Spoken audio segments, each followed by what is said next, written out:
Mas o mais importante é o seguinte, tem uma coisa importante para o nosso telespectador saber, que é o seguinte: a cidade não está sem plano diretor. Existe uma lei. Agora, se ela está sendo cumprida ou não, na verdade, isso é uma outra discussão, mas existe a lei. Sim. E, digo mais, o plano diretor de 97 é de boa qualidade. Ponto.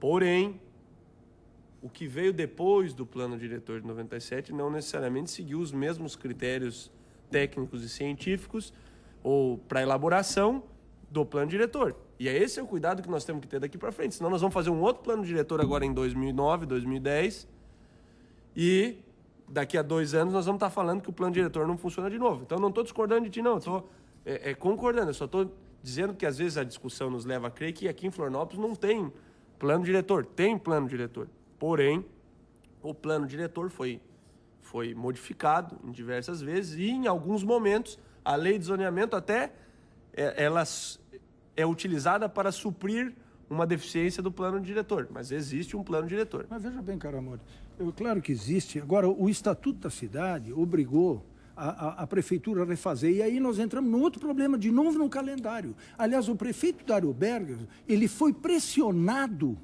a abrir a discussão do plano diretor sob a ameaça de ser levado para o Ministério Público. E por isso que começou o plano diretor em agosto de 2006, atrasadíssimo, no limite dos 5 anos permitido pelo Estatuto da Cidade, que já era um dever no governo anterior da prefeita Ângela Min, ter iniciado. Claro. E não iniciou, e postergou até o final. Por isso nós vemos na verdade, Renato, o que se passa nessa é uma verdadeira tragédia de planejamento urbano.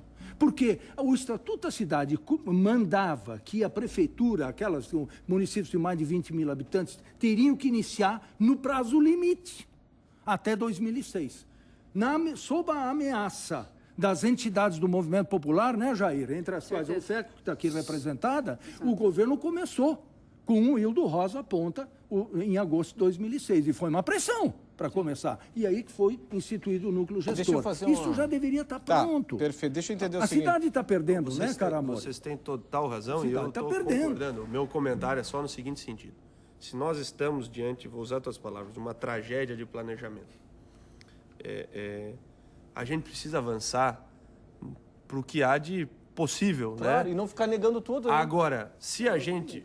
Não, mas ninguém está comentando que nega. Só estamos falando assim, a nossa sugestão ela é no sentido de aproveitar o que há de bom. Eu acho que, de novo, volto para dizer que a etapa inicial foi fantástica, permitiu a participação popular e permitiu, inclusive, a cidadania, porque muitos não sabiam que podiam optar nisso aí, e a existência dos núcleos começou a trazer as pessoas para a discussão, mas o que nós não podemos é, em nome de tentar chegar num processo, vamos dizer assim, mais próximo da perfeição, é eliminar um processo mais próximo da realidade. Claro que nós também não podemos aceitar um negócio ruim, e eu também não estou dizendo que esse é ruim, eu estou só dizendo assim, vamos tentar avançar. Eu acho que o nosso papel é o seguinte, o que é mais importante é deixar claro como a gente vai avançar a partir disso que se tem. Perfeito. Porque eu acho que se você olhar os mapas e o projeto de lei de maneira geral, não há muita contrariedade com o que você está propondo, salvo melhor juízo, pelo menos do ponto de vista da associação não há. Sim. O que há é o seguinte, precisa ficar claro como é que nós vamos avançar. Claro. Como é que nós vamos para o microzoneamento, como é que nós vamos para as alterações que serão necessárias. Ah, não, mas não tem que alterar o plano. A cidade muda. Daqui 2 anos pode ser que a gente tenha alguma necessidade. Ela está mudando exatamente agora, né? Ela está mudando. Tem gente se mudando para cá, tem gente pensando em construir. Tem gente fazendo investimento, vai montar um empreendimento aluno. Voltamos ao X da questão. A Câmara negou o defeso. Era uma decisão nossa do núcleo gestor, inclusive com a participação, e aí ainda estava presente o grupo da CIF, CDL, Sinscom, etc. Nós votamos uma deliberação de pedir para a Câmara de Vereadores aprovar o defeso para toda a cidade. Bom, o defeso do Itacurubi, essa altura logo depois, foi encaminhado pelo prefeito, só restrito ao Itacurubi. Nós entendíamos que deveria ser feito para toda a cidade. Por que, Renato, isso é importante? E eu acho que aí nós vamos encontrar uma convergência, cara amor. Você não acha que se você tem 2 anos, 1 ano e meio, 2 anos estendendo um pouquinho, dando uma luz, assim, por causa das dificuldades de discussão, de entendimento, que era isso aqui, ó, tinha pensado fazer em 2 anos, tá? você não acha que nós devemos estabelecer algumas regras para evitar alterações de zoneamento, que era isso que o defeso propunha? Porque daí você teria todo mundo interessado. Só que tem um detalhe. Vocês, o Sinduscom, estaria interessado para fazer logo o projeto de lei. A lei do defeso, ela caiu. E hoje não está na esfera legislativa, está na esfera policial. Sim, já a esse ponto chegou a coisa. Porque tem um documento que está sendo investigado pela Polícia Civil de Santa Catarina, dando conta de que teria assinatura adulterada de liderança comunitária pedindo a aprovação. Do Itacurubi. Pedindo a não aprovação, né? A não aprovação, a rejeição do projeto de lei de defeso. Quer dizer, então virou caso de polícia. E que, na verdade, assim, é mais um preço que a cidade está pagando de um processo que poderia ajudar a resolver parte dos outros. Agora, o que nós não podemos, de novo, em que pese houveram equívocos na discussão, é nós esquecermos que nós precisamos olhar para frente. E eu acho que nós todos aqui estamos em consenso de que urge um novo plano diretor, de que urge o Estatuto das Cidades e a cumprimento do Estatuto das Cidades e a instalação do Conselho da Cidade, e nós, daqui a pouco, precisamos, vamos dizer assim, nos unir e avançar para melhorar o que está aqui, mas sem perder e dar passo atrás. Perfeito. Pelo menos é a minha leitura. Perfeito. Jair, me diz uma coisa, você vê relação direta entre análise, de um lado, do plano diretor e o projeto de lei do defeso do Itacurubi e também de estudo de impacto de vizinhança? Olha, a gestão democrática, né? Aliás, até tem um estudo aqui do Ministério das Cidades que fala da questão da gestão democrática, né? Então, ela coloca alguns pontos principais para que haja gestão democrática, que é a formação do Conselho da Cidade, né? Após essa discussão toda, né? As decisões em conferências da cidade, em audiências públicas, o estudo de impacto de vizinhança como um meio de controle social. E depois o orçamento participativo, né? Então, isso são instrumentos básicos para uma gestão democrática. Então, nesse momento, nós não temos todo esse instrumento de organização através, como sugere o Estatuto da Cidade. Aliás, o Ministério das Cidades.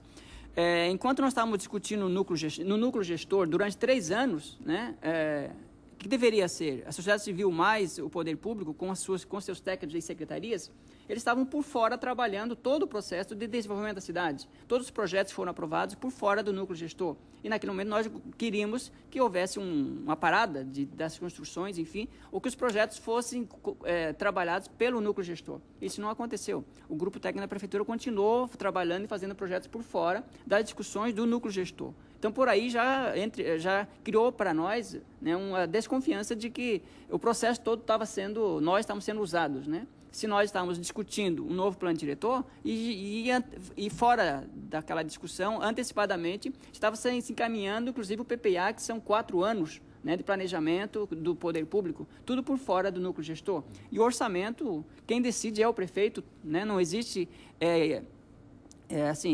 por parte da sociedade, não consegue definir prioridade alguma no orçamento do município. Né? Então, que processo participativo é esse? Que a gente é apenas consultado agora na hora da decisão. Eu quero quem toma a decisão é o gestor público. Vamos fazer o seguinte, Guedes. Então, a sua provocação daqui a pouco, depois do intervalo, na sequência do Conversas Cruzadas na TV Com. Este é o Conversas Cruzadas, aqui na TV Com, e a nova etapa, a partir de amanhã, do plano diretor. Qual é a sua provocação? Mas então, eu queria fazer uma provocação propositiva para o Caramori que está aqui. O Jair acabou de mencionar a questão do orçamento. O orçamento para nós sempre foi um calcanhar de Aquiles, porque nós, desde o início, quando foi instaurado o processo do plano diretor, nós propunhamos que houvesse a destinação de um recurso orçamentário formal e legal, aprovado pela Câmara de Vereadores, para destinar à feitura do plano diretor. Isto nunca houve. Já na primeira fase, nessa aqui, não houve. O Wildo Rosa fez ginásticas para tirar daqui e dali uma coisinha para fazer essas coisas aqui, inclusive esse caderno aqui. Orçamento específico para o plano diretor nunca houve. E esse é outro problema pelo qual hoje nós estamos nesse estado. Quer dizer, na verdade, quando a prefeitura diz assim, não, basta a participação popular, coisa e tal, não. todo o processo esteve na mão da prefeitura para que saísse um plano amplamente participativo e legitimado pela sociedade, o que hoje nós não concordamos que ele seja legitimado pela sociedade. Deixa eu fazer uma provocação aqui. O senhor